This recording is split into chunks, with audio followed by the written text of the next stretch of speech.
Bienvenue sur Craft, la série de masterclass et de podcasts qui explore le monde du design et de la création avec des invités d'exception. Petit syndrome de l'imposteur à chaque fois, est-ce que le client va être content de ce que je fais? Les gars, j'ai un petit jeu. Bruce Willis est allemand. Vrai ou faux? C'est faux.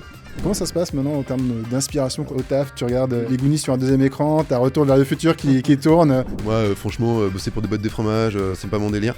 En fait, moi, ça me va. Je trouve ça cool d'être dans le frigo des gens. Moi, c'est mon Oscar à moi, quoi. Je suis Ben Young avec Thomas Bonometti. Nous espérons que vous prendrez autant de plaisir à écouter cet épisode que nous en avons pris à l'enregistrer. Bonne écoute. Salut Mike, ça va quoi? Hello, super. Bienvenue dans ce podcast, on est super content de te recevoir aujourd'hui. Alors pour les quelques rares qui ne te connaissent pas, même si je suis sûr qu'il y a plein de gens qui regardent ce podcast sur YouTube et qui nous écoutent sur toutes les plateformes de streaming sur lesquelles on est, il y a quand même quelques rares cas qui ne te connaissent pas encore, malheureusement. Impossible. Impossible. Est-ce que pour ces pauvres âmes, tu peux te présenter, mais attention, sans mentionner ton métier? Eh ben, c'est très simple. Je fais semblant d'être américain. Depuis quelque temps, est-ce qu'il paraît? 2000, ouais. Comme ça, voilà. C'est bien, comme ça, j'ai bien mis du mystère dessus. C'est ça, mais on va revenir sur cette facette de toi, de ton côté américain, ou faux américain, justement. Alors, comme on est en 2025 et que c'est à la mode de mettre un peu des IA partout, j'ai demandé à ChatGPT de me faire ta présentation. Et voici ce qu'il m'a répondu. Mike Stefanini, alias Atomic Studio, est un designer et illustrateur français au style rétro-futuriste. Passionné par le storytelling visuel, il collabore avec des marques internationales et crée des visuels percutants mêlant illustration, typographie et direction artistique. Bon, alors l'idée, c'est pas de se faire remplacer par une IA au bout de seulement 3 minutes d'interview comme ça. Moi, ce qui m'intéresse, c'est de voir déjà si tu es d'accord avec ce que dit monsieur GPT, et aussi d'avoir ta version et toi, ton point de vue sur ton travail et ta définition. C'est chaud quand même, hein. 2025, on doit corriger les IA, quoi. Ouais. Corriger déjà. Ça va, c'est alors rassurant. non, c'est pas tout. Pardon, non, je voudrais expliquer que non. Ouais, je dis juste, moi, ce qui me fait marrer, c'est rétro-futuriste. En fait, non, juste rétro, en fait. Mais non, en fait, je vois pourquoi ChatGPT dit ça. Non, mais il y a effectivement, je pioche énormément dans le passé. Et le côté rétro-futuriste, il y a un petit peu un côté, je trouve, couverture de nouvelles des années 50. On voit des trucs un peu des fusées. Ça fait penser aussi au premier... Isaac Asimov, des trucs comme ça. Ouais, c'est ça, Dune, tu vois, Ouais. le truc avec des fusées qui sont improbables, impossibles de faire, etc. Alors ça, c'est pas du tout présent dans mon travail, en fait. Le futur du passé, quoi. Ouais, le futur du passé, ouais. Mais le futur du passé, mais les années plus 80-90 en fait. Ouais, je pense que le rétrofuturisme, il y a même... je pense que ça prend racine un peu dans les années 40-50, quoi, dès que... Non, mais je parle dans ton style. Ah oui, dans du mon coup, style à moi, ouais. Ouais. Moi, je pense que c'est plus ce qui me... C'est plus mid-century, en fait. Ok. Ouais, c'est ce côté, cette période après la Seconde Guerre mondiale, où il y a eu une explosion. En plus, on appelle ça l'ère atomique, donc c'est pas pour rien. Mais de plein de choses, en fait. C'est-à-dire autant au niveau du design que de l'architecture, que de la publicité aussi. Enfin, vraiment, c'est le cinéma. Et donc, il y a comme ça, des fois, on traverse certaines périodes qui sont des concentrations de production de plein de choses, à tel point que c'est tellement riche qu'on peut perpétuellement retourner un peu en arrière et voir ces trucs-là, quoi. Après, moi, c'est pas spécifiquement que les années 50, je suis un peu fan de vintage en sens large, mais effectivement, ça va des années 50 jusqu'aux années 80-90, et plus je vieillis dans le temps, plus je peux piocher, forcément, parce que je suis de plus en plus vieux, donc même maintenant, je peux piocher dans les années 2000 si je veux, Ouais. donc ça, c'est cool. Et du coup, illustrateur, directeur artistique, si on doit mettre une étiquette, ou si on essaie de mettre une étiquette sur ton travail aujourd'hui, c'est assez juste? Ouais, j'ai même toujours du mal encore à me définir, c'est-à-dire que en fait, je fais des allers-retours en permanence. Des fois, je suis plus directeur artistique.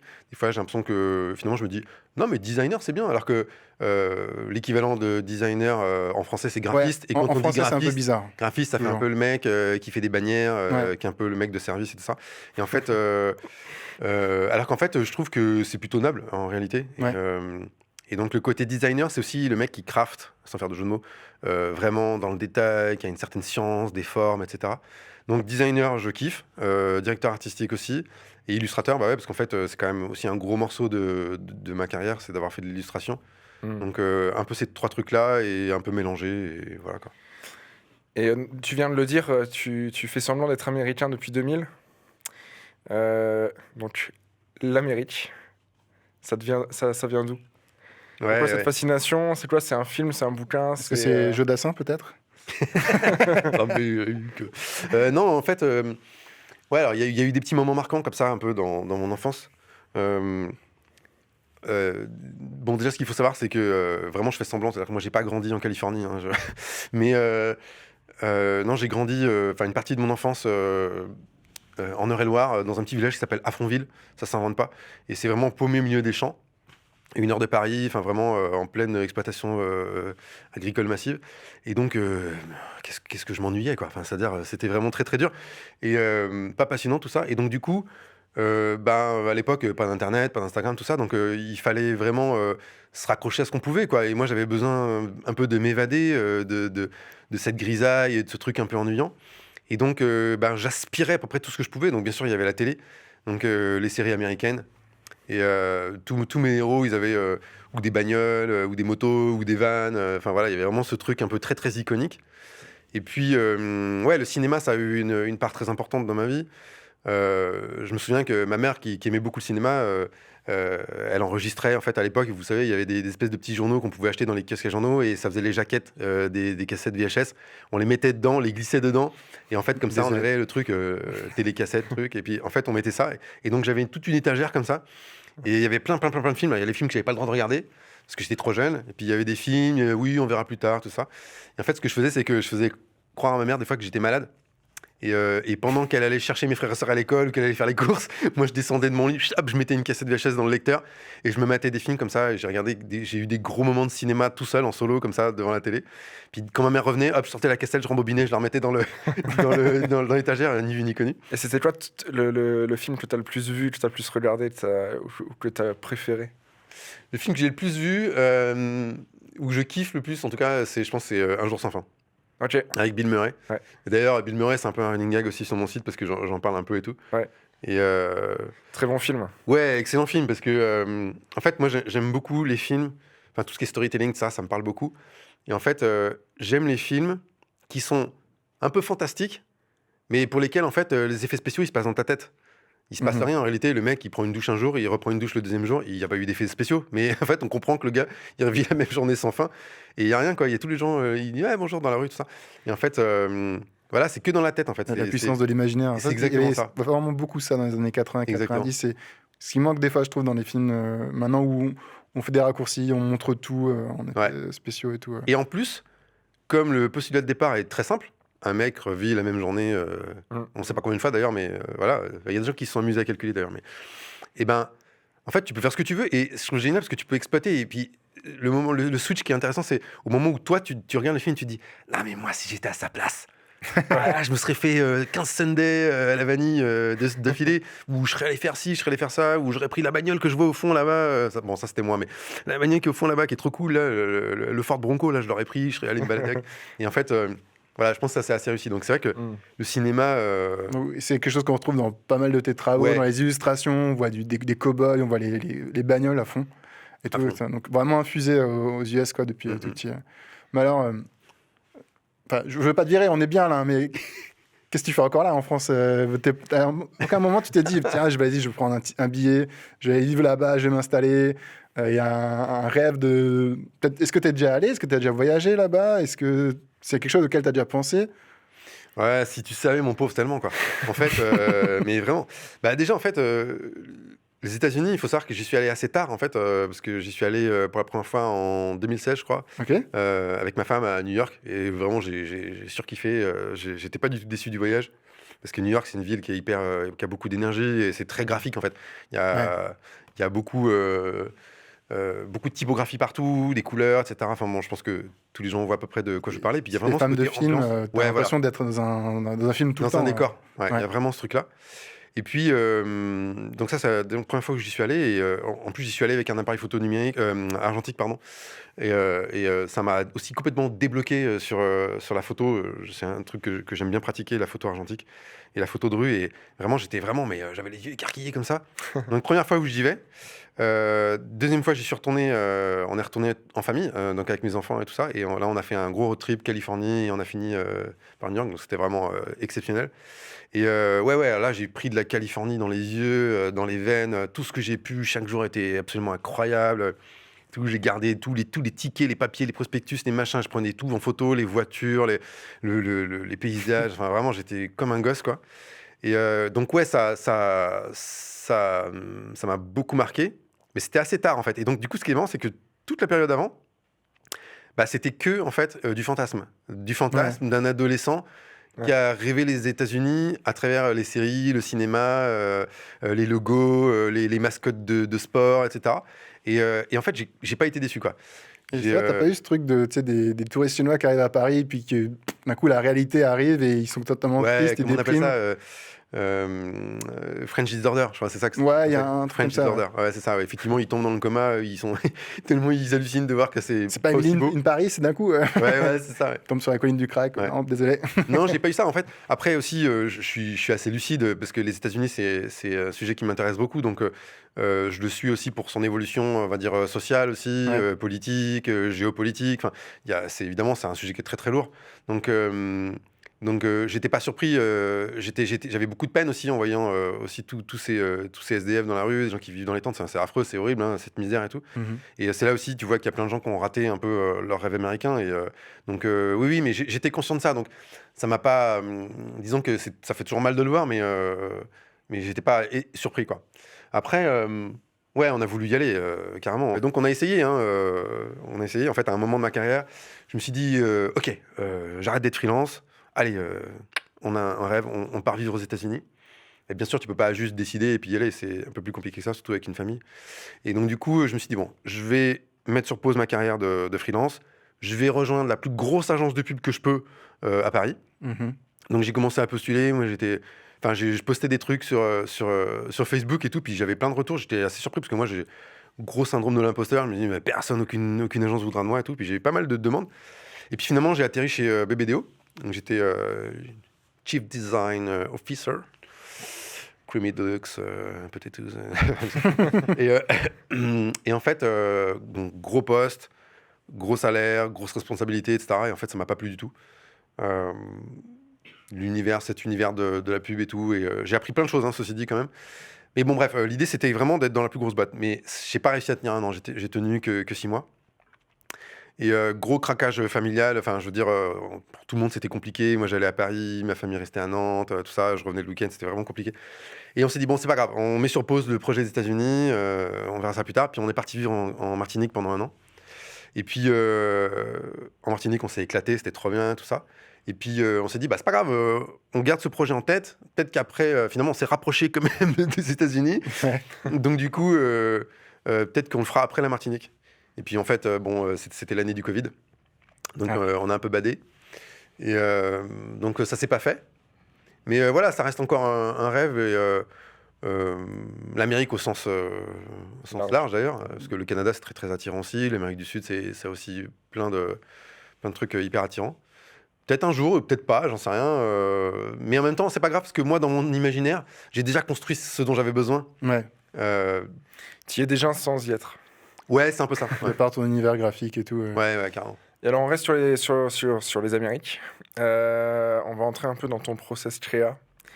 On aimerait savoir si les marques, tu as bossé pour pas mal de marques, on voit sur l'écran, pour ceux qui regardent sur YouTube, on voit défiler des visuels pour McDonald's et autres, des grandes marques. Est-ce qu'elles viennent te voir pour ton univers qui est imprégné de ce fantasme américain, ou bien c'est toi qui leur proposes d'américaniser leur com le temps d'une campagne Non, en fait, quand j'ai commencé à faire l'illustration plus sérieusement, parce que j'en ai fait dès mon début, mais au début c'était pour rigoler en plus de mon travail de designer, de directeur artistique. En fait, j'avais juste envie de faire des trucs marrants, quoi. Juste pas envie de me prendre la tête, j'avais envie de faire des trucs cool, et même s'il n'y avait pas de clients derrière, etc. Et je me suis dit, le jour où je me suis dit je vais faire ça plus sérieusement, je me suis dit, en fait, ce que je vais faire, c'est que je vais faire vraiment les visuels que moi j'y mets tout mon cœur. Vraiment, c'est les trucs que j'aime faire, voilà. Et on verra si ça intéresse des gens, quoi. Ouais. Et donc, du coup, ce que j'ai fait, c'est que j'ai fait toute une série de visuels au début, tout ça. Et après, je contactais les agences. Et j'en disais, voilà, moi je fais du popcorn pour les yeux, et ça vous plaît, et tout ça. C'est très beau, le popcorn pour les yeux. Ouais.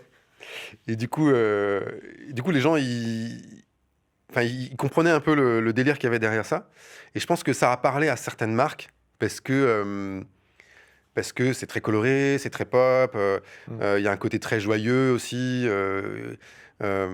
Ces paysages. Je pense que tout le monde se reconnaît un peu dans ces trucs-là.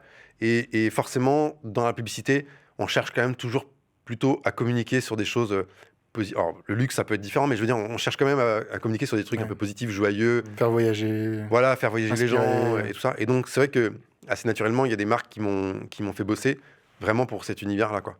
Et cet univers qui est quand même très américain, il n'y a jamais eu de déconnexion par rapport à des marques européennes, style, je sais pas, Le Bon Coin ou EDF. Culturellement, il n'y a jamais eu de soucis par rapport à ça. Bon, après, de toute façon, tu sais,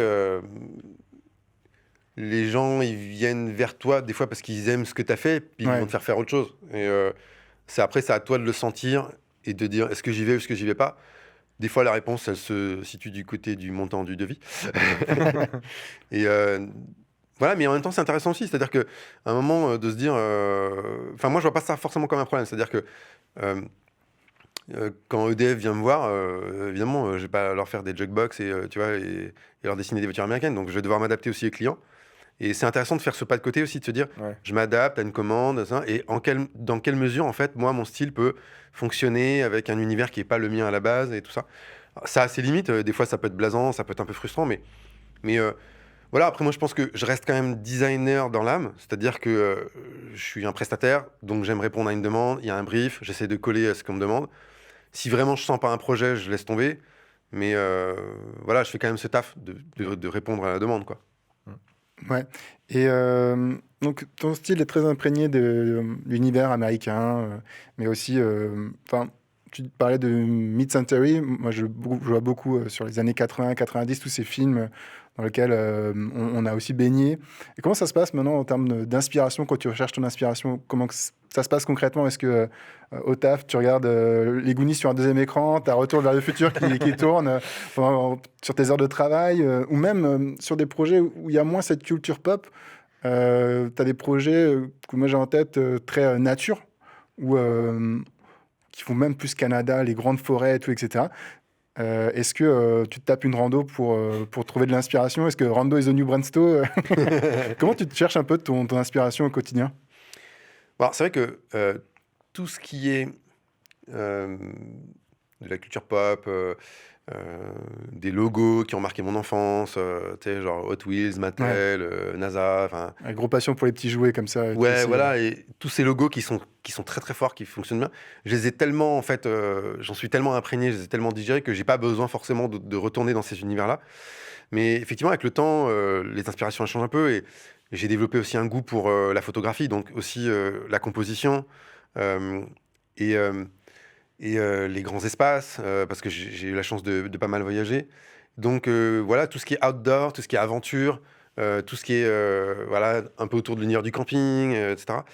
Ça me parle. Et il se trouve que parfois, de temps en temps, quand je tombe sur un film, par exemple, je pense à un film, comment il s'appelle? The Revenant, avec DiCaprio, où voilà, avec cette fameuse scène de l'ours, où on voit justement des paysages. En fait, finalement, aujourd'hui, je me dis, bah, c'est pas que je m'inspire du film, mais c'est que moi, dans mon travail, je vais parler de la même chose un peu. Enfin, à travers les paysages. C'est-à-dire que...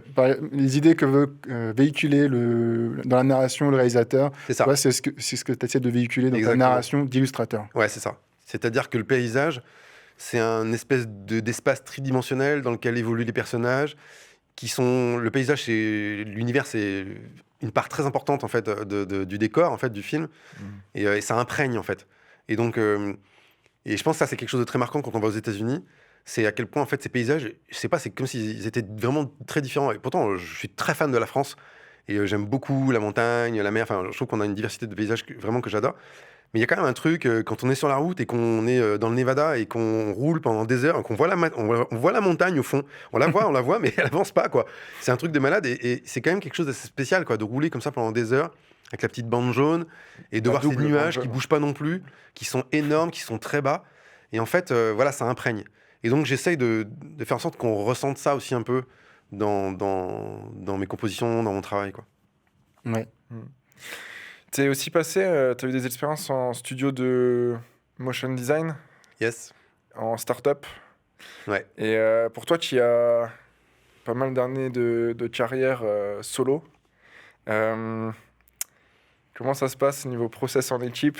Est-ce que tu as trouvé ça difficile ou est-ce que, à l'inverse, tu kiffes?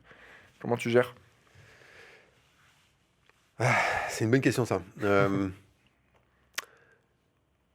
Ouais, en fait, ce qui est marrant, c'est que, en fait, après l'épisode de la Martinique, on est rentré en France, à Nantes, donc là d'où je viens. Et c'était un peu dur quand même, parce que, bon, bah, forcément, post-Covid, plus trop de budget, etc. Et donc, je me suis retrouvé, alors que j'avais eu une année vraiment riche en commandes, je bossais pour Ben Jerry's, l'Agence spatiale européenne, Le Bon Coin. Enfin, j'avais des super clients, quoi, à ce moment-là. Puis quasiment du jour au lendemain, après le premier confinement, tout s'est arrêté. Mais vraiment, quoi. C'était assez flippant. McDo aussi, j'avais bossé pour McDo. Et, euh, et donc, c'est aussi un peu par nécessité que j'ai cherché du travail. Hein. Je préfère être honnête. Hein. Faut pas non plus dire oui, moi je choisis la carrière que je veux. Puis non, voilà, il fallait que je gagne ma vie. Et voilà. Et en fait, bah, je voyais que Black Mill cherchait un directeur artistique. Je les ai contactés, je les connaissais un petit peu, on avait collaboré sur des bricoles et je les connaissais pas très bien, mais je connaissais un peu Mathieu Colombel, tout, comme ça, je suivais aussi sur les réseaux et on se suivait. Et puis, bah, en fait, ça a très très bien accroché, on s'est rencontrés, tout ça. Et surtout, ils m'ont vraiment fait confiance. Ils m'ont dit non, mais on sait que tu as de l'expérience, tout ça, que tu as ta manière de faire. Ouais. Et donc, on te prend comme DA, DA réalisateur, enfin, pas réalisateur dans le sens genre je réalise des films, mais réaliser des courts films, et c'est-à-dire d'avoir cette vision un peu de la réalisation, quoi. Et, euh, et franchement, au début, c'était pas hyper naturel pour moi de effectivement rejoindre une entreprise avec qui il faut poser tes jours de congé, compter tes heures de travail sur tel projet, tout ça. C'est assez dur pour un freelance comme moi qui a fait ça, qui a été freelance toute sa vie. Mais ça m'a appris aussi plein de choses. Et, euh, et en fait, bon, ils étaient vraiment très très cool, quoi. Enfin, je veux dire, déjà, ils étaient très cool. Il y avait des sujets qui étaient vraiment super sympas. Et voilà, donc il y avait des jours où c'est pas toujours facile pour moi. Mais franchement, j'ai envie de dire, le fait que mes collègues étaient sympas et qu'on était une équipe réduite, ça m'a quand même permis de passer le pas un peu, de devenir. Bon, je l'avais déjà fait chez BBDO. Bon, c'est un cadre complètement différent. C'est une très très grosse agence. Hein. J'étais dans un bureau en verre. Enfin, rien à voir, quoi. Mais là, ouais, il y a des moments où c'est pas évident. Et pour répondre à ta question aussi sur le fait de travailler en équipe, ben, j'étais quand même finalement assez solo sur la production des images. Ouais. Et puis il fallait se mettre d'accord après sur l'animation, mais ça m'a pas posé de problème en fait. Je pense qu'on avait un peu les mêmes références et Tu te sens pas plus libre quand quand t'es chez toi et que tu bosses sur tes propres projets que quand bah non, en fait moi je trouvais ça même assez cool. Mm. Bon, il y avait des sujets alimentaires comme dans n'importe quelle agence, donc là tu t'éclates moins, mais c'est pas grave, enfin, Oui, oui. ça fait partie du boulot. Mais non, à la limite, bah je pense à par exemple, j'ai bossé sur un petit film là de 1 minute 30, We Love Your Names. Et c'était en fait pour un festival qui parle des génériques de séries et de films, mais c'était sur le thème de la bouffe. Et donc c'était très très drôle. Et du coup, moi, je me suis éclaté à faire ça parce que j'ai fait. Vraiment de niche, quoi, le truc. Ouais, voilà. Et en fait, j'ai mis 30 références à des séries et des films en rapport avec la nourriture. Donc je veux dire, quand on te donne un sujet comme ça, toi tu fais tes illustrations et qu'après il y a quelqu'un qui les anime, tu fais mais laisse tomber, c'est trop, Oui. trop cool, quoi. Enfin, je veux dire, il y a même pas photo. Donc en fait, de travailler sur des illus et de les voir bouger après, c'est. C'est un beau studio. Bah ouais, clairement, ça valorise aussi ton travail et ça te permet de faire des trucs que tu ferais pas tout seul, quoi. Et à ce moment-là, tu bossais en remote ou tu bossais là-bas? Non, je bossais là-bas, ouais. Tu bossais là-bas. Ouais, Ok. je bossais là-bas. Et après, tu as fait passer en start-up aussi.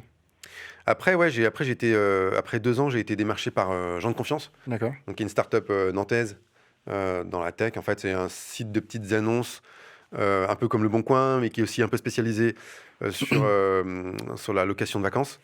Et ouais, ça, c'est vraiment hyper marrant parce que moi, quand ils m'ont démarché, j'ai fait un entretien, puis un deuxième, puis un troisième. Et je voyais les gens, ils étaient vraiment accrochés, quoi. Ils m'écoutaient et tout, ils posaient plein de questions.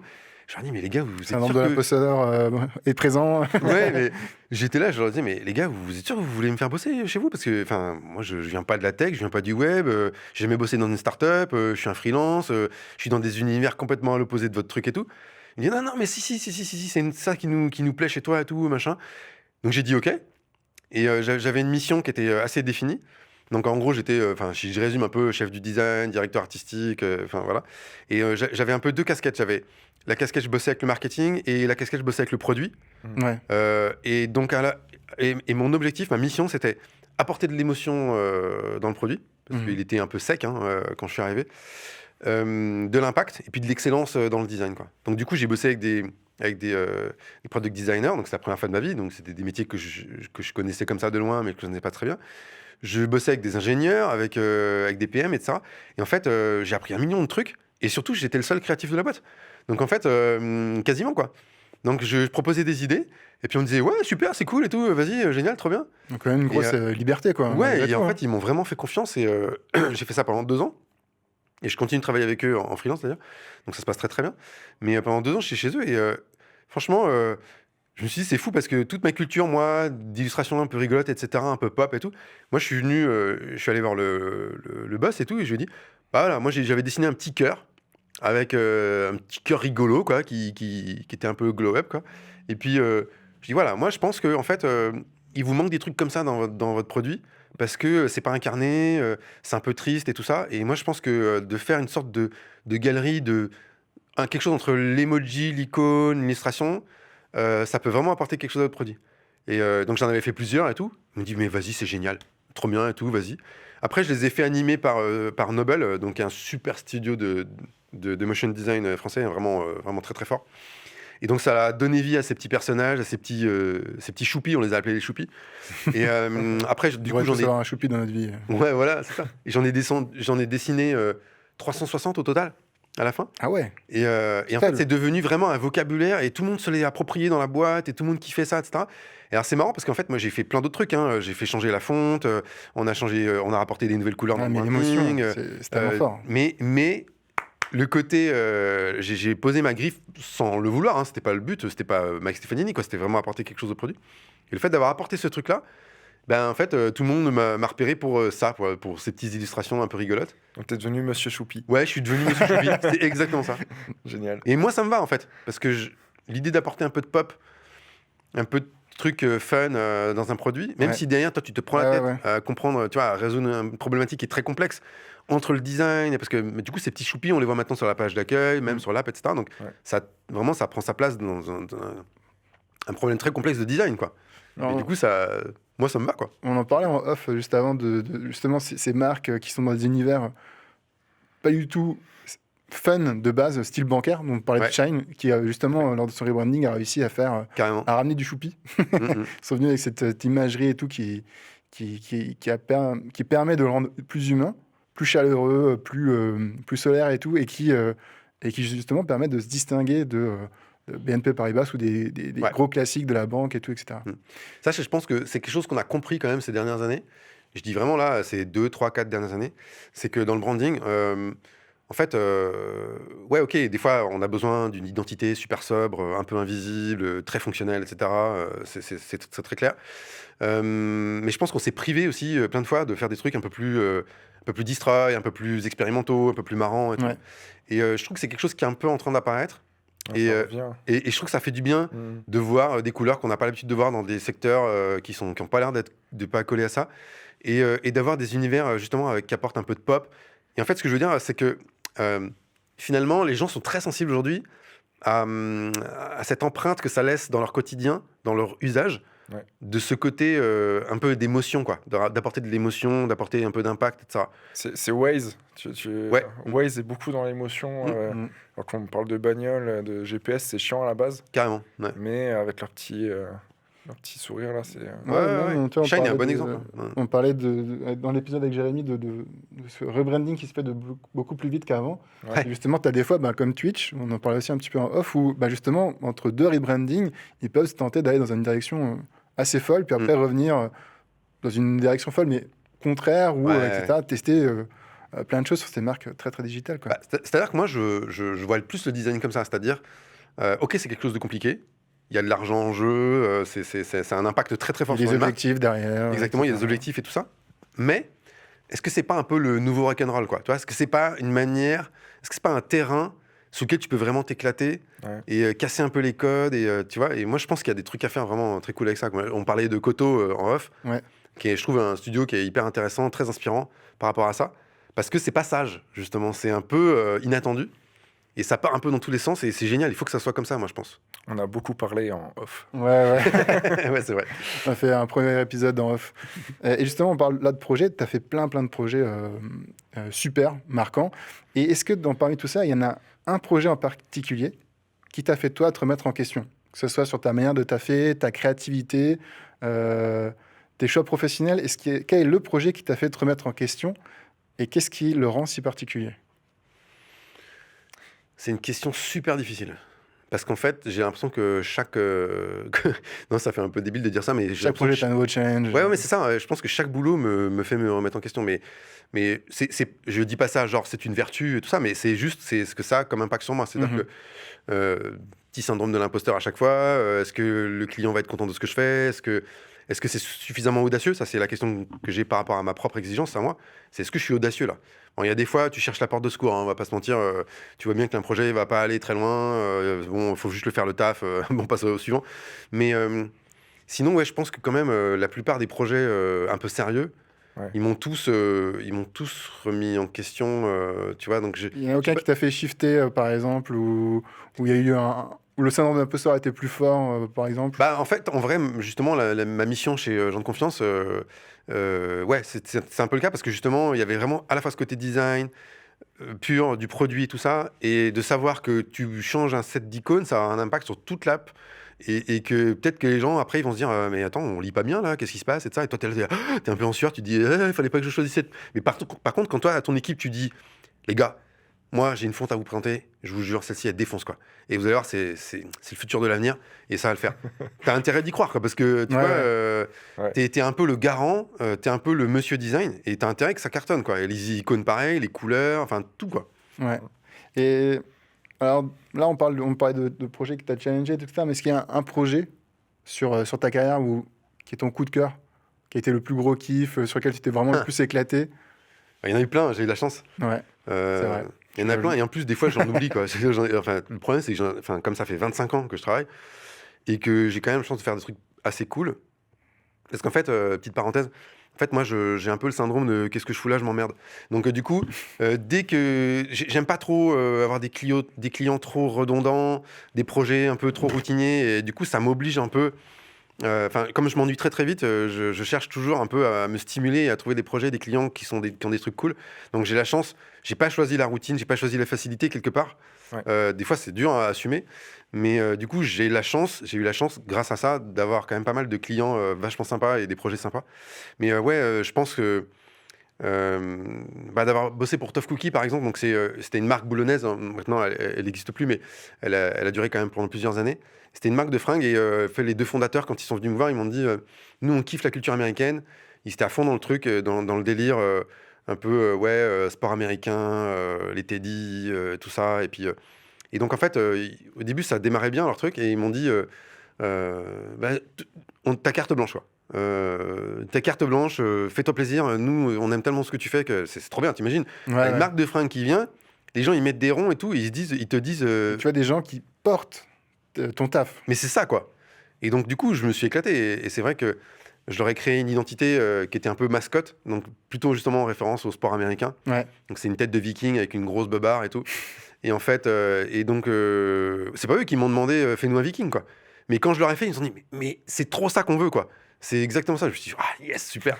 Et après, ce logo, il a fonctionné. C'était marrant, il fonctionnait partout. Il fonctionnait sur une batte de baseball, un blouson, un mini drapeau, sur la devanture du magasin. Donc après, quand tu vois ton travail décliné sur plein de supports, quand même, tu vois, ça fait partie des trucs, ça fait partie des rêves des designers, quoi. Et comment t'es passé de Miles Stefanini qui n'est pas connu, qui travaille dans sa chambre jusqu'à 5h du mat et pour des projets, on va dire, qui sont pas forcément très visibles, à Miles Stefanini qui bosse pour Maldo, l'ESA et autres. C'est marrant parce que là, quand tu me posais des gens des questions, je fais oui, tout à fait, c'est vrai qu'aujourd'hui je suis très renommé et que j'ai bossé pour les plus grands. Non, mais après, tu vois, je pense que peut-être que les gens qui connaissent pas comment ça fonctionne, peut-être que quand ils voient ça de l'extérieur, ils idéalisent aussi un peu. Et il y a des tas de clients que j'ai mis sur ma planche de grosses boîtes pour qui j'ai bossé. J'ai bossé qu'une fois pour eux. Des fois, c'était un petit projet. Genre, tu touches 2000 balles, tu passes vite à autre chose. Enfin, voilà. Mais après, c'est sûr que c'est parce que tu rassures des grosses marques qu'ils font appel à toi aussi. Donc, en général, c'est parce que tu as bossé pour d'autres marques. Donc, il en faut une première. Ouais, c'est ça. Il en faut une première. Ma première, c'était Levi's. Ils avaient vu un peu, ils sentaient qu'il y avait un peu un univers un peu américain, etc.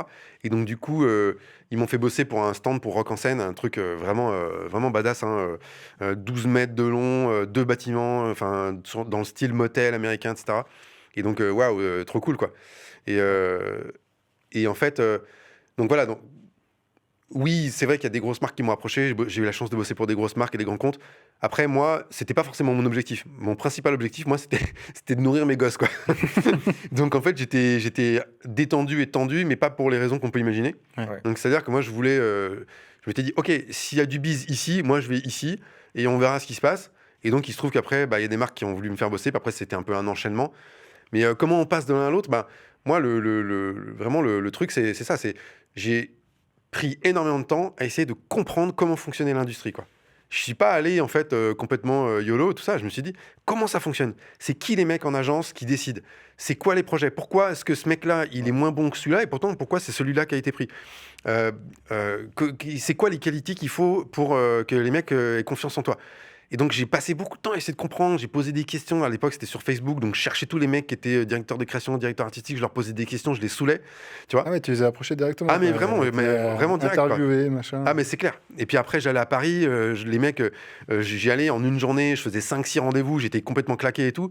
Mais j'allais les voir dans leurs agences. Des fois je me disais, ouais c'est bon, je vais à Paris, je vais faire telle boîte. Je me rendais pas compte des distances qu'il y avait. Ouais. Une fois je passais 45 minutes dans le métro pour un rendez-vous d'une demi-heure, mais c'est pas grave, tu vois. Je voulais comprendre comment ça marchait.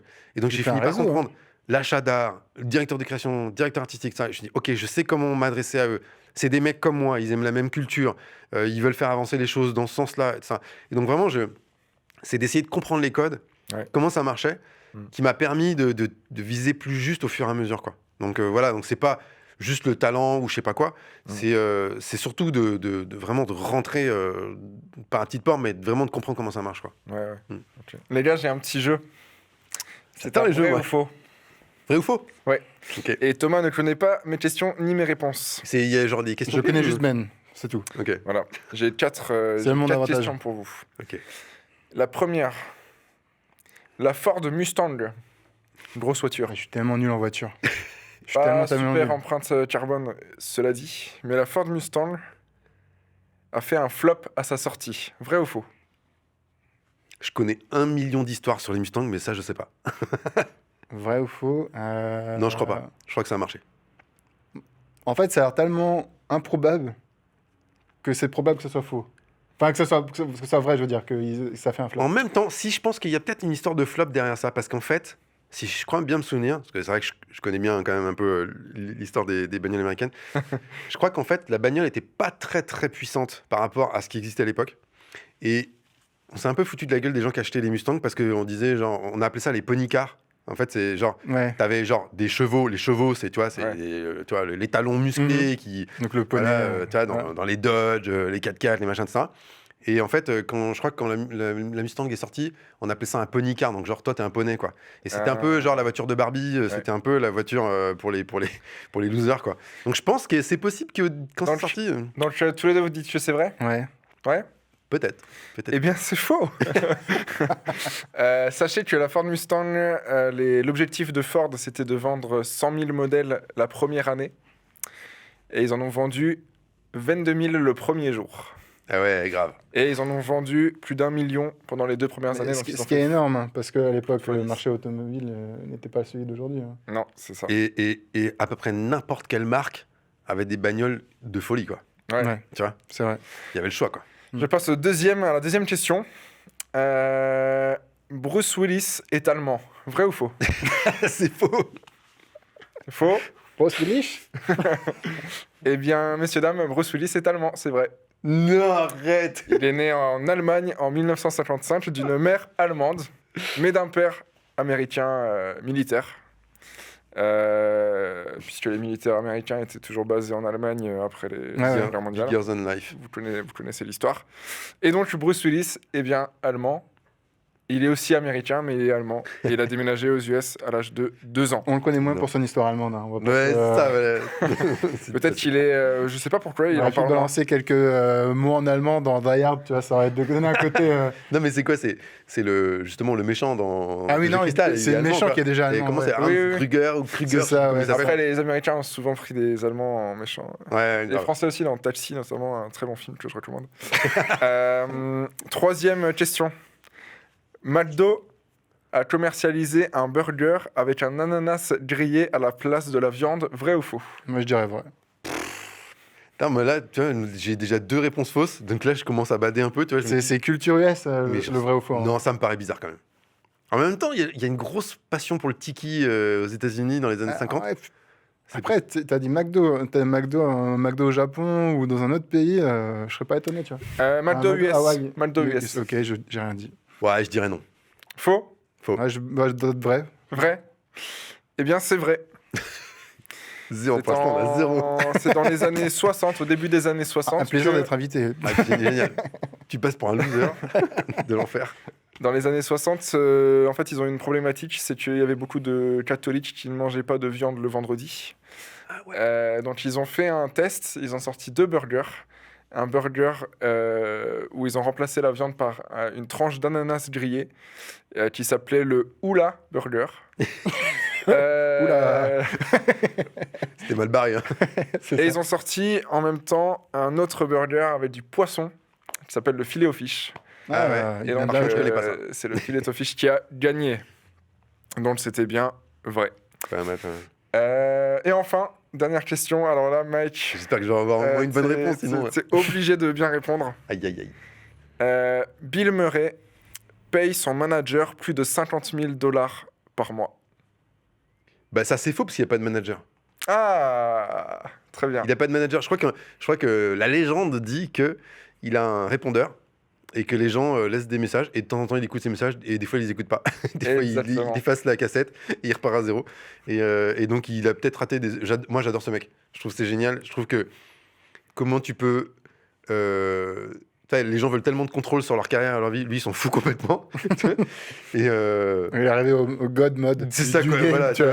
à tel point qu'en fait t'as peut-être Scorsese qui t'appelle, mais c'est pas grave, tu t'en fous, tu veux même pas savoir et tu fais des trucs parce qu'il a accepté de bosser sur des trucs des fois hyper confidentiels juste pour faire marrer des jeunes qui étaient en école de cinéma et tout ça. Je crois Ouais, que... il avait aussi une sacrée capacité d'incruste. Il s'est incrusté dans C'est pas ça. mal d'événements, dans Ouais, des grave. mariages où il s'est mis à servir le Oui, champagne c'est aux vrai. invités. C'est ça. C'est Ouais. vrai que j'avais vu Euh, passer ces trucs Dans des bars où il est passé derrière le bar et puis il s'est mis à servir des bières aux gens. Exact. Et donc il est totalement what the fuck comme personnage. J'avoue. Et donc Mike Stefanini est vraiment incollable sur Bill Murray. C'est ce qu'on retiendra de ce vrai ou faux. Et sans transition aucune, Mike, l'intelligence artificielle, l'illustration, Ouais. Midjourney, Dolly, tout ça, tu utilises, tu vois ça comme une menace, comme une opportunité, c'est quoi ton regard sur l'IA à date? Vous avez 2 minutes. Il faut 2 heures. ChatGPT, que penses-tu en fait, c'est compliqué. Je pense que ce qui est surtout compliqué avec l'intelligence artificielle, c'est que ça va vraiment très très vite. Ouais. Et ça fait flipper tout le monde. Parce qu'on n'est jamais prêt. Parce qu'à peine tu as commencé à comprendre, à cerner un outil, que ça y est, déjà, ça c'est déjà obsolète et qu'on passe à un autre truc. Quoi. Et donc je pense que les gens, ils flippent beaucoup avec ça. En fait, surtout, ils flippent qu'ils aient plus de boulot. Quoi. Et je comprends, quelque part, c'est hyper vertigineux. Quoi. Après, je me dis, bon, l'IA, c'est quand même un outil particulièrement scotchant pour plein de choses. Mais dans l'histoire, il y a quand même tellement d'évolutions technologiques qui sont devenues incontournables et qui ont fait gagner du temps à tout le monde, qu'en fait, je crois que, ouais, ça me met un peu dans l'inconfort aussi, j'avoue, très sincèrement. Mais en même temps, je me dis, mais il n'y a pas le choix. Si l'outil, il existe, c'est mort, en fait. Il faut soit s'adapter, soit t'es déjà en retard, quoi. Donc, il n'y a pas le choix, quoi. Donc, Maintenant, c'est vrai que ça pose quand même une question sur la copie. Voilà, je pense que il y a ce problème-là vraiment pour les artistes. C'est-à-dire, si quelqu'un dit fais-moi une illustration dans le style de Max Stefanini, je pense que tu vois, c'est pas compliqué, quoi. Donc, ouais, c'est un peu gênant quand même sur la propriété intellectuelle, les droits d'auteur, etc. Mais j'ai envie aussi de donner sa chance un peu à cette révolution en me disant peut-être qu'il va en sortir, parce que là on parle par rapport à l'illustration, mais c'est un domaine qui est très très très très vaste. Ouais. Et j'ai envie de lui donner sa chance et de me dire, même est-ce que moi, en fait, quelque part, ça peut pas me faire gagner du temps sur certains trucs. Et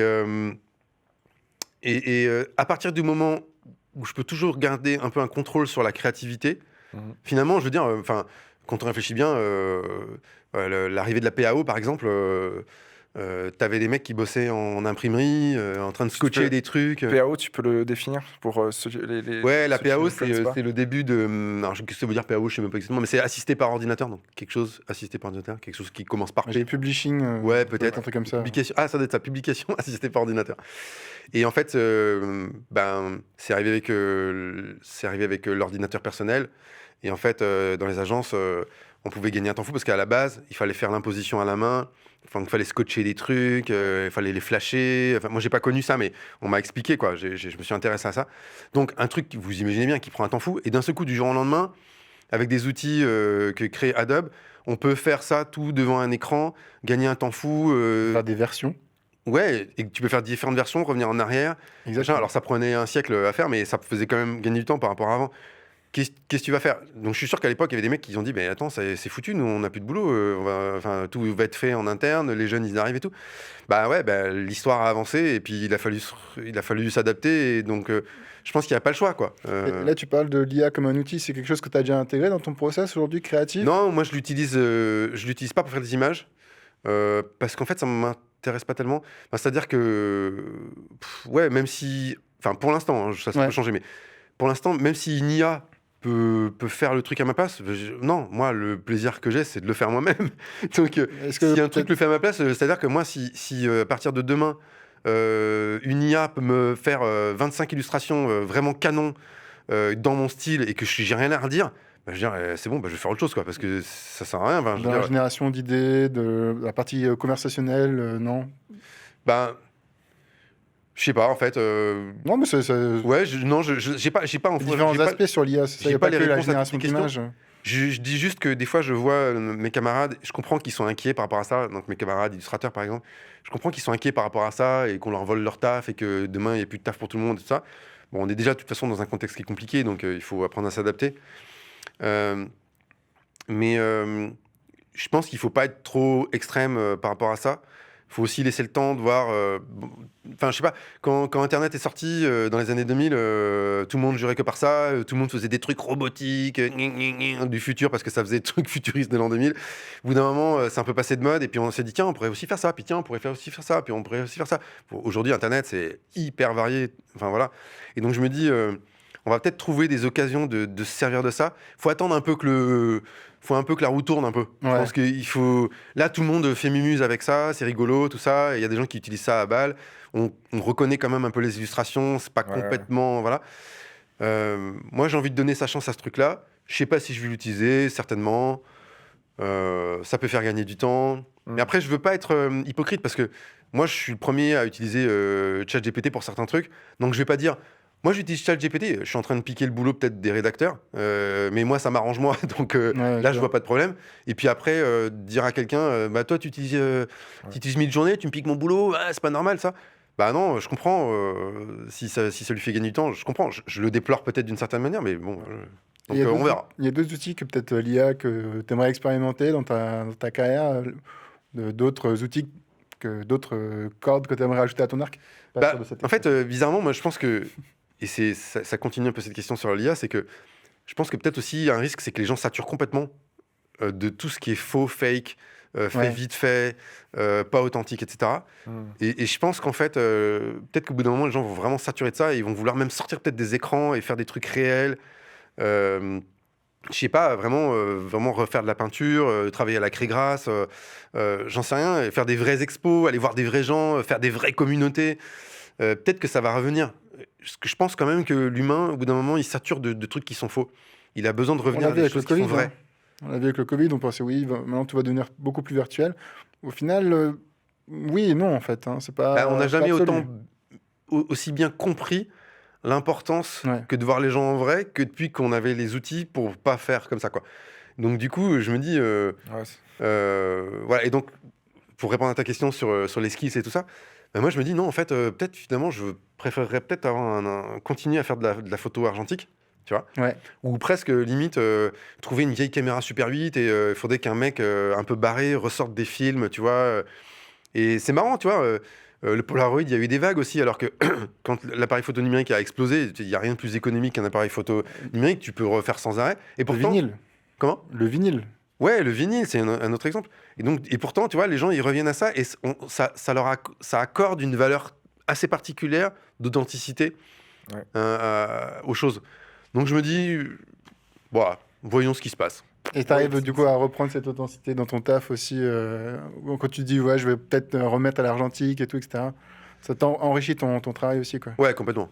Bah oui, parce qu'en fait, moi, ce que je trouve intéressant avec l'argentique, ce qui me nourrit, moi, c'est, t'as une péloche, t'as 34, 36 poses max, ça coûte super cher à développer, et donc, t'es là, t'es en face d'une scène, tu regardes ce qui se passe, tu dis, j'appuie pas. J'appuie pas. J'appuie. Ouais, ça c'est trop beau, j'appuie. Je suis sûr que c'est trop beau. Je suis sûr que ça va déchirer, ça va être une super photo. Tu regardes ta photo, donc 2 mois plus tard, quand tu rentres de vacances, que tu as enfin les thunes pour développer tes péloches et tout ça, tu regardes, tu dis, c'est affreux, quoi. C'est complètement raté, c'est naze. Et tu regardes toutes tes péloches, et tu fais à chier. Elle est pas mal, je le mets de côté. C'est naze, allez. Naze. Je sais plus quel photographe disait vous ferez pas une photo réussie avant vos 10 000... Enfin, vous allez faire 10 000 photos ratées avant de faire une réussie, quoi. Tu dis, ouais, ça donne une idée du niveau d'exigence que quelqu'un a. Puis c'est 10 000 photos à l'époque argentique, c'est pas à l'époque numérique. Hein. Donc ça veut dire, il y a quelque chose d'intéressant dans le processus créatif. C'est-à-dire que 10 000 fois où tu as regardé, observé, trouvé quelque chose d'intéressant, appuyé sur le bouton, attendu, tu fais un tirage, regardé, t'es dit, c'est bien, c'est pas bien. Je le garde ou je le garde pas ? Je sais pas. Tiens, c'est un peu bizarre, mais je le garde quand même, avant de trouver un fil, etc. Donc il y a un processus très long pour arriver à dire, ok, je commence à avoir une idée de ce que j'ai envie de raconter à travers mon image, etc. Et pour moi, je trouve ça intéressant. Cette quête d'authenticité dans un monde où il y a beaucoup, il y a une profusion de attentif. Contenu. Tu vois, parce que je pense que c'est peut-être un peu le défaut de l'IA, c'est qu'à la fin, le truc, il te génère un machin, t'as rien choisi, t'as mis une couleur comme ça, tu remodifies ton prompt, puis t'as même pas, presque, tu peux en produire tellement que tu te souviens pas. Moi, mes illustrations, je les fais pas sur l'iPad en 10 minutes, quoi. Ça me prend, dans ma tête, ça m'a pris des années, en fait.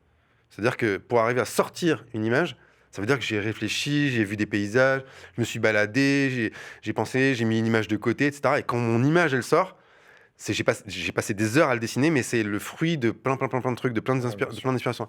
Et donc, du coup, je pense que la photo, ça vient enrichir ce truc-là d'observation, de calme, d'enregistrer dans sa tête et pas juste sur un disque dur et tout ça. Et je pense que ça a quand même son intérêt, quoi. Ouais.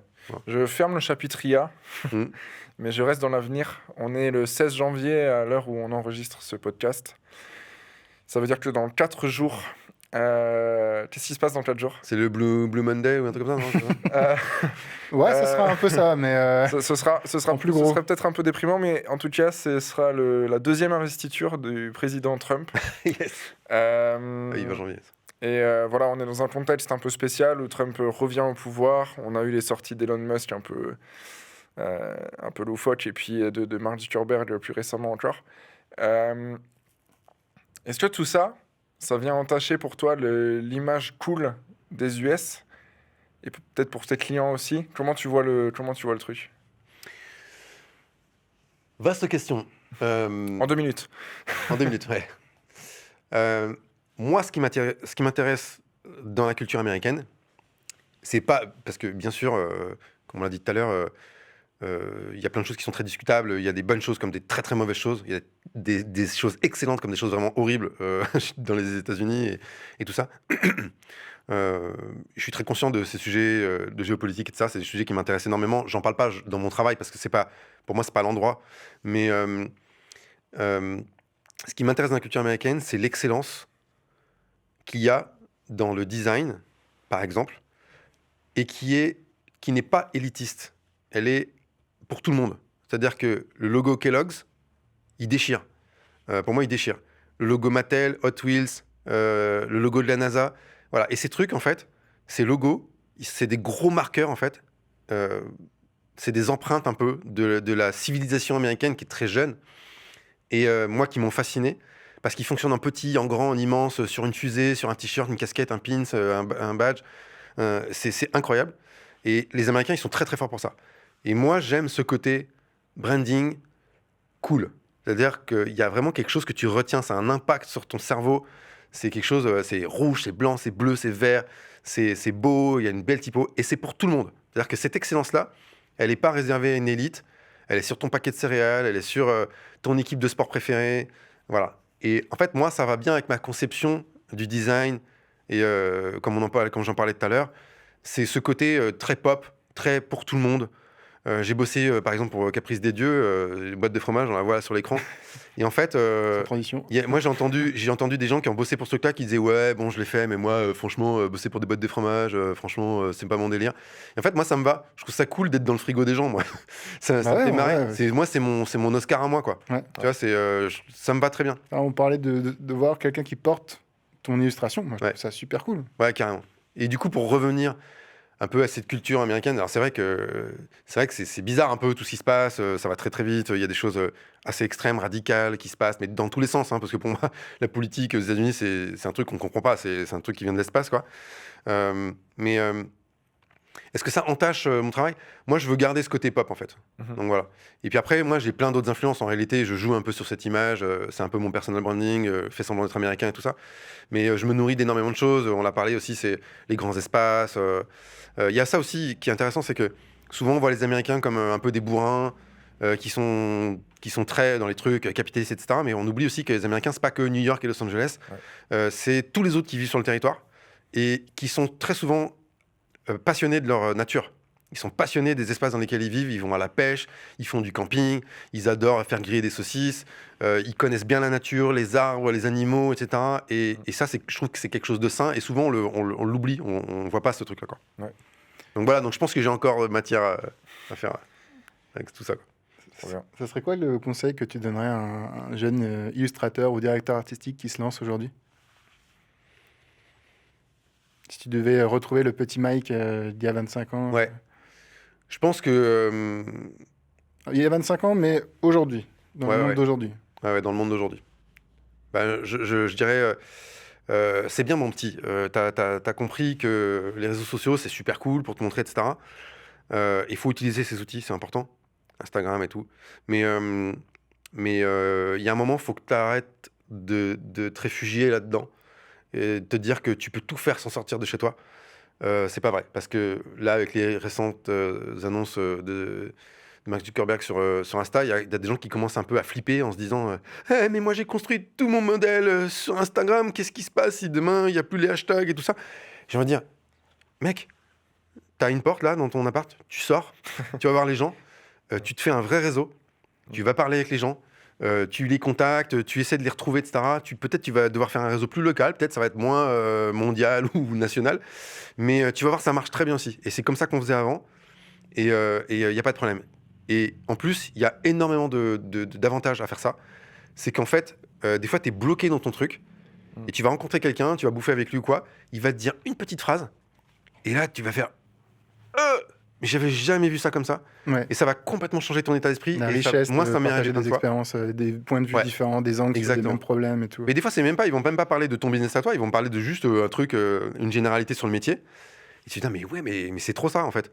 Donc moi, je pense que on a énormément de contenu qui vient à nous, et c'est très cool. Hein. Moi, je suis très client de ça aussi, pas de problème. Il y a des choses vraiment chouettes, hein. Mais ça vaudra jamais un vrai réseau. Donc, premier conseil que je donne, un vrai réseau avec des vrais gens que tu rencontres, à qui tu serres la main et que tu gardes dans ton réseau. C'est-à-dire, c'est pas des one shot, c'est pas des gens que tu vois une fois puis après c'est fini. Tu tisses des liens et après la fois d'après, moi j'ai un truc que j'aime bien faire, c'est tu connais un mec là, une nana là, un mec là, ils font pas exactement les mêmes métiers et tu les invites tous individuellement à venir bouffer, mais tu leur dis pas que les autres y viennent, tu vois. Et comme ça, Mais t'es qui toi? Ah, je savais pas. Non, au début, il y a un petit malaise et tout. Moi, j'adore. Je trouve ça trop marrant, quoi. Et en fait, ils se retrouvent. Alors, des fois, ils se connaissent, tu savais pas.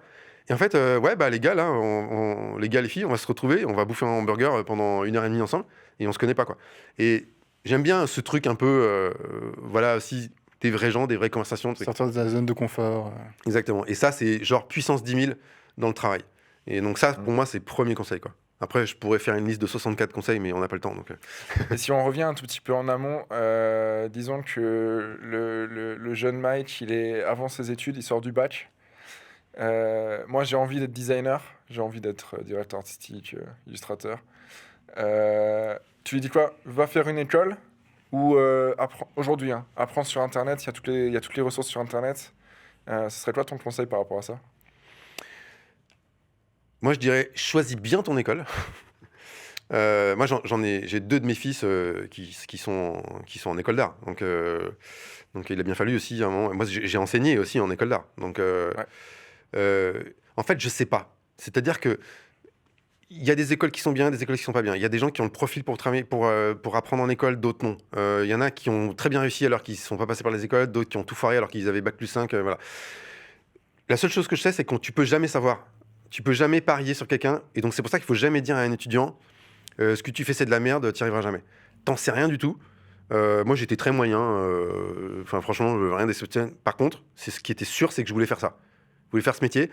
École, pas école, BTS, bac, pas bac, machin. C'était sûr que j'allais faire ça, de toute façon. Et il n'y avait rien à négocier. Et je pense que quelque part, quand les gens ils ont vu ça, ils ont dit « Ok, de toute façon, ça va. Il est motivé, ça va le faire. » Donc, je pense que je peux pas répondre parce qu'en fait, ça va dépendre des profils. Ça dépend des profils, ouais. En fait, aller à l'école, c'est quand même bien. Ouais. Parce que tu es au contact de gens qui sont plus seniors que toi. La plupart du temps, c'est eux-mêmes des professionnels. Donc, quand c'est le cas, c'est bien. Donc, ils vont de toute façon t'apprendre des trucs. Mais ça n'empêche pas, à côté, d'apprendre avec d'autres. Mais en fait, le plus tu peux faire, c'est le mieux c'est, quoi. Ouais. Et est-ce que t'as des ressources à partager à quelqu'un qui se lance ou quelqu'un qui fait ses premiers pas dans le monde du design? On parlait de Koto tout à l'heure. Studio Koto, donc, qui est un studio extraordinaire, assez récent et très très bien. Et en fait, ils ont une newsletter, je sais pas si vous la suivez. Non. Ils ont une newsletter qui est super. Mais la newsletter, c'est un livre. Tu vois. Et en fait, ils racontent tout leur process, leur réflexion sur le métier, Ah, ça, j'adore. etc., etc. Je me dis, les gars,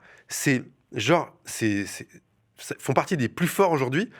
Et ils restent encore assez généreux pour se prendre du temps pour générer des mails avec où vraiment ils expliquent des trucs super pointus sur le design.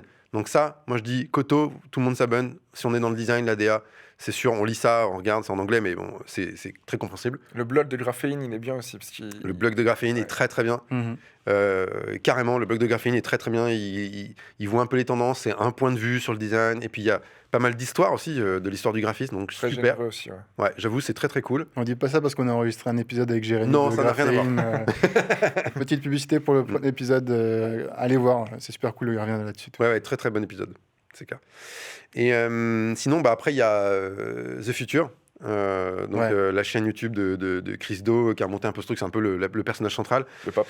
Pourquoi? Parce qu'en fait, alors là, ils ont un peu moins de contenu. Il y a eu des années très très fastes où il y avait 5, 6, 16, 10 contenus par jour qui sortaient. C'était juste la folie. C'était impossible de tout voir.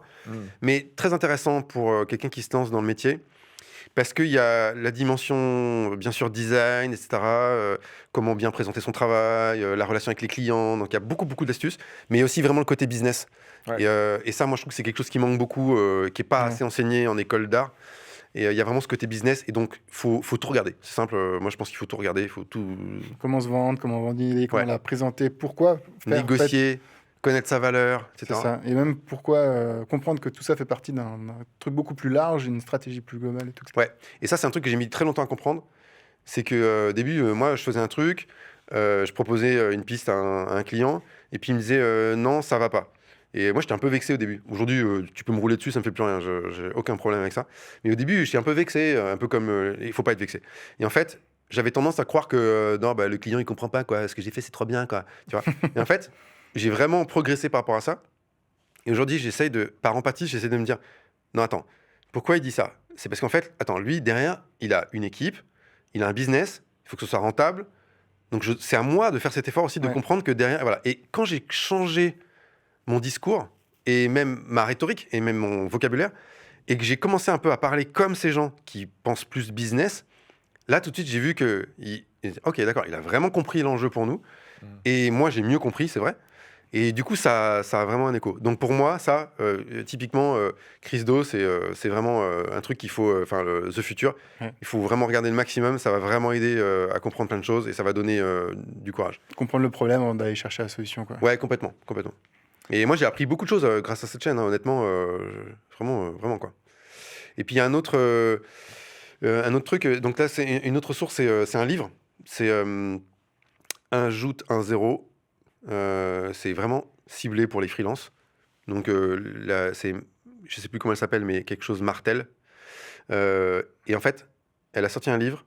Elle est freelance, elle a fait une bonne grosse carrière de freelance dans la rédaction, donc la rédaction plutôt publicitaire, etc. Et elle a un livre qui est super, qui vraiment se lit très facilement, avec des petits exercices à faire, qui permet de mieux comprendre comment facturer, comment évaluer sa valeur, comment redéfinir sa valeur, comment augmenter ses prix. Voilà, donc c'est par écho avec la question du business. Je pense que tous les indépendants devraient lire ce livre, parce qu'il est très bien, il est très facile à lire, et c'est important. Ouais. En parlant business, je rappelle pour ceux qui, si jamais se sont endormis ou débarquent en cours de route, que tu es aujourd'hui en freelance, c'est-à-dire que tu travailles, mais tu es aussi gestionnaire. Tu fais la partie commerciale, la partie comptabilité, tu payes, je l'espère, ton URSSAF et tes impôts correctement, Mike, on est enregistré. Et donc oui, donc tu as toutes ces casquettes. Et la question, tu la sens peut-être venir un petit peu, elle va peut-être un peu piquer. C'est la question quoi, la question La question qui pique. Non, à partir de quel montant de chiffre d'affaires on peut dire qu'on vit de son activité, selon toi? Ouais, ok. Eh ben, je répondrai pas. Non, je rigole. Moi, je pense que dans l'idéal, surtout quand on démarre, il faut avoir peu de besoins. Et c'est un mec qui a 6 enfants qui vous dit ça. Mais il faut avoir peu de besoins. Donc, il ne faut pas être trop gourmand au début. Donc, déjà, ton CA, il va s'adapter aussi un peu à ça. Voilà. Après, il y a eu une étude, je ne sais plus laquelle, et ça ne va pas être très précis ce que je dis, je suis désolé, mais qui a expliqué qu'en fait, ils avaient remarqué que les gens qui avaient, par exemple, une plus grande famille, de fait, ils allaient faire un plus gros CA parce qu'ils n'avaient pas le choix. Que d'autres gens qui pensaient qu'ils n'y arriveraient pas, mais en fait, ils faisaient pas plus de CA parce qu'ils n'avaient pas besoin, en fait. Donc en fait, dans une situation où tu n'as pas le choix. Ouais, ça se cale un peu en fonction de tes besoins. Donc je pense que ça dépend vraiment du profil. Voilà, moi j'ai une grande famille, donc je me suis pas posé la question. Il fallait y aller, il fallait trouver des clients, il fallait trouver des boulots. Et c'est pas facile, hein. Il y a des moments où c'est la galère et tout, mais vraiment la galère. Enfin, voilà, des moments compliqués, un peu tendus et tout. Mais pas le choix.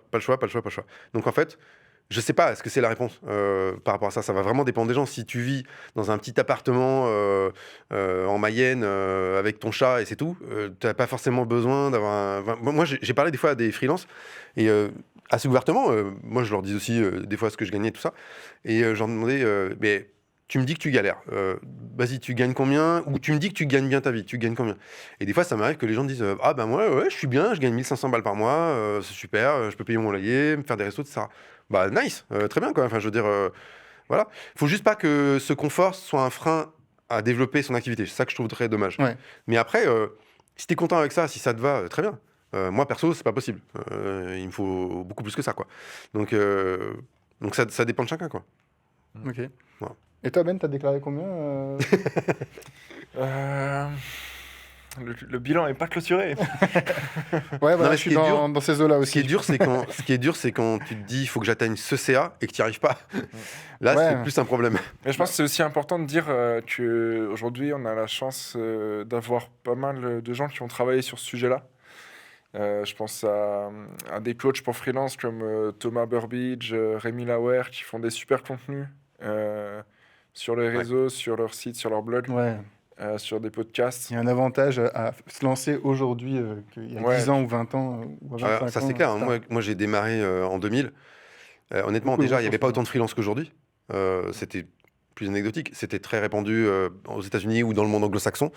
Mais en France, quand tu étais graphiste indépendant, c'était quand même, on n'était pas très nombreux, donc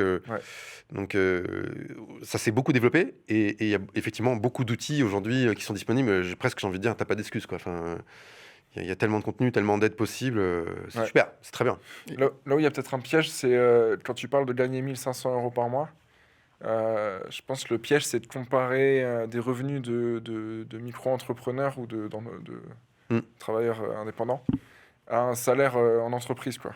Là où dans l'entreprise, tu as la couverture sociale, tu as la mutuelle, souvent à moitié prise en charge, tu as les congés payés, tu as plein d'avantages que tu n'as pas en micro et qu'il faut anticiper. Donc, ouais, c'est sûr que c'est une question compliquée parce qu'on ne peut pas forcément définir un montant. Les besoins évoluent, les besoins changent. Moi, j'ai connu les deux. C'est-à-dire que, en fait, comme j'ai fait la majorité de ma carrière en freelance, avoir une grande famille, ça n'a pas été un frein pour moi de le faire.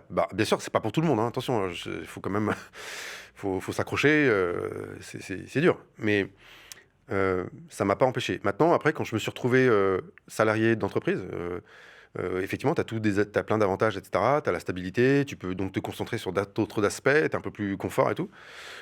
C'est cool aussi. Enfin, je veux dire, moi, aujourd'hui, autant à la base, j'étais pas trop chaud pour ça. Aujourd'hui, j'ai appris à apprécier aussi les bons côtés de ça. Alors, c'est sûr, c'est pénible parce qu'il faut poser ses jours de congé, les RTT, les machins.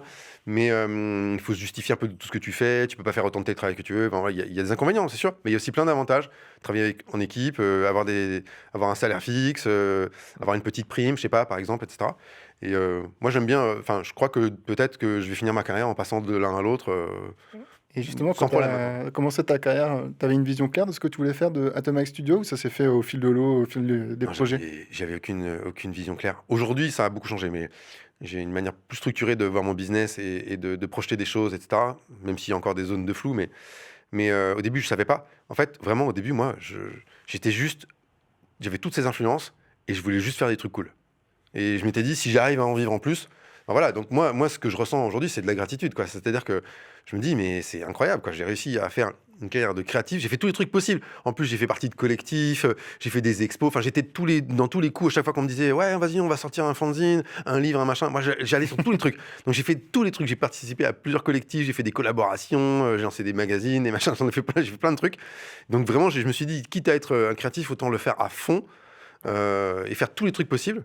Et du coup, j'ai oublié ce que c'était ta question d'origine. Si tu avais une vision claire quand tu as lancé Atomic, ou si c'est fait au fil de l'eau. Ouais. En fait, je suis sorti des études. Moi, à la base, je voulais faire des trucs cool, mais je me disais, tiens, je vais bosser dans l'édition, j'aimerais bien faire des couvertures de livres, des trucs comme ça.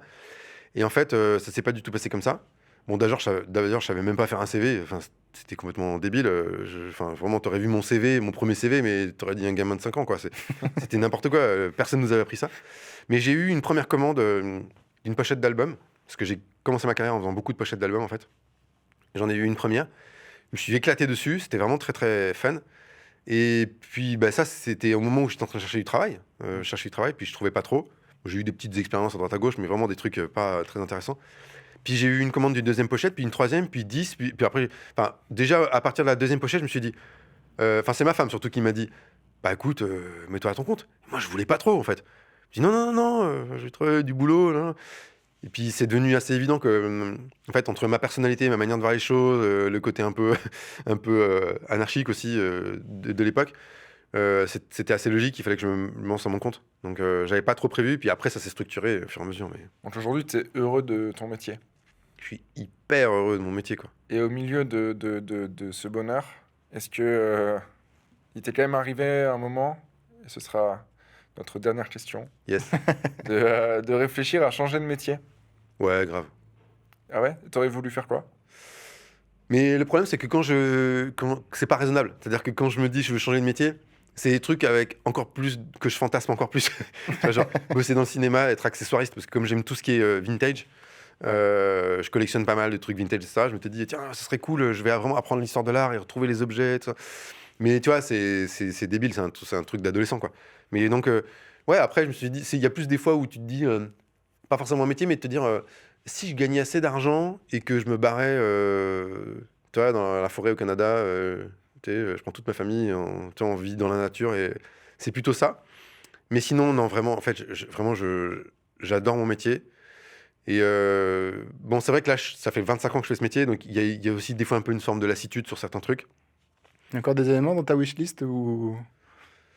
De moins en moins, j'avoue, j'ai quand même eu la chance de faire beaucoup de trucs très très cool et qui étaient, enfin, je veux dire, des pochettes d'albums, une marque de fringues, hein, j'ai lancé un magazine, j'ai fait des collaborations très cool, j'ai bossé pour des grandes marques. Voilà, après, on peut toujours, tu peux bosser pour une star, mais en même temps, c'est ce que je disais tout à l'heure, c'est que moi, mon but, c'était pas, genre, je cherchais pas la renommée à tout prix. Ouais. En fait, moi, je cherchais juste à faire vivre ma famille. En fait, c'est tout. Et des fois, on m'a posé cette question, mais attention, c'est pas pour faire le mec qui a les chevilles qui enflent, mais comment tu fais pour être bon? Voilà. Parce que bon, bah, je reste bon dans mon domaine, mais c'est aussi parce que ça fait de l'expérience et bon, j'ai fini par comprendre des trucs et tout ça, puis j'ai beaucoup bossé. Mais puis après, je suis pas au niveau de mes stars à moi, quoi. Mais la réponse à ça, c'est en fait, c'est parce que je m'en fous. Enfin, c'est-à-dire, non, j'adore mon métier, hein, ce serait. C'est ça pour c'est kiffer, pas, mais et te mais faire c'est parce que plaisir, c'est toi. pas ma priorité en fait. Ma priorité, je suis bon parce que je suis détendu avec ça. C'est-à-dire que je me prends pas au sérieux. Je fais ce métier très sérieusement, mais je me prends pas au sérieux. Ce qui est important pour moi, c'est ma famille, l'harmonie, que je me sente bien avec mes proches, etc. C'est mes convictions personnelles, c'est d'être aligné avec ça. Et du coup, si je dois faire autre chose, c'est pas grave. Vraiment, c'est pas grave. C'est-à-dire que on ne sait pas. Demain, ça se trouve, il y a un blackout. Il faut vraiment. Tous ces métiers n'ont plus aucun intérêt. Imagine par exemple, il y a l'intelligence artificielle qui débarque et qui bouffe tout, tu vois. Et bien sur cette note joyeuse qu'on arrête ce podcast. Non, où est-ce qu'on peut te suivre, Mike? Sur Insta, sur les Ouais. réseaux? Alors effectivement, ouais, sur Instagram, @atomicstudio. C'est un jeu de mots pourri, hein. Atomic, atomique, voilà, Mike. Voilà. Je me suis traîné ça, j'ai voulu changer plusieurs fois, mais je l'ai gardé finalement. Non, faut Donc le c'est garder. Atomic Studio. Puis bah, j'ai mon site. Vous tapez Mike Stefanini ou Atomic Studio et vous tombez sur mon portfolio.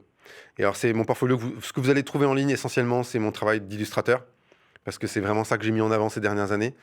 Même si en parallèle, j'ai toujours ce travail de direction artistique et que j'ai vraiment, comme je l'ai expliqué pendant ce podcast, vraiment un parcours de directeur artistique, directeur de création, ça dépend un peu des projets. Mais ce que je mets en avant plutôt, c'est l'illustration aujourd'hui. Donc voilà, Et bien encore merci d'être Mike. venu sur ce podcast Avec de Craft. plaisir. Monsieur Choupi.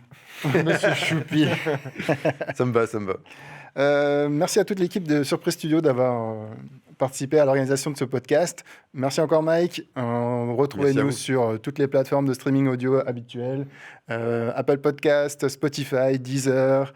Vous pouvez nous suivre sur YouTube. N'hésitez pas à vous abonner. N'hésitez pas aussi à commenter les vidéos, à nous mettre les vidéos À liker et surtout. à liker, à nous noter, à nous faire des retours en fait, parce qu'on démarre, on est sur le 3e épisode et on est super friand des retours positifs ou négatifs, toutes les remarques que vous pouvez nous faire sur les épisodes.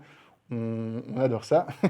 Pour continuer à faire construire ce podcast et le rendre riche et intéressant, dites-nous aussi si vous avez des gens que vous avez envie de voir et de rencontrer, des questions, etc. Ouais. Et puis on se retrouve bientôt pour un prochain épisode.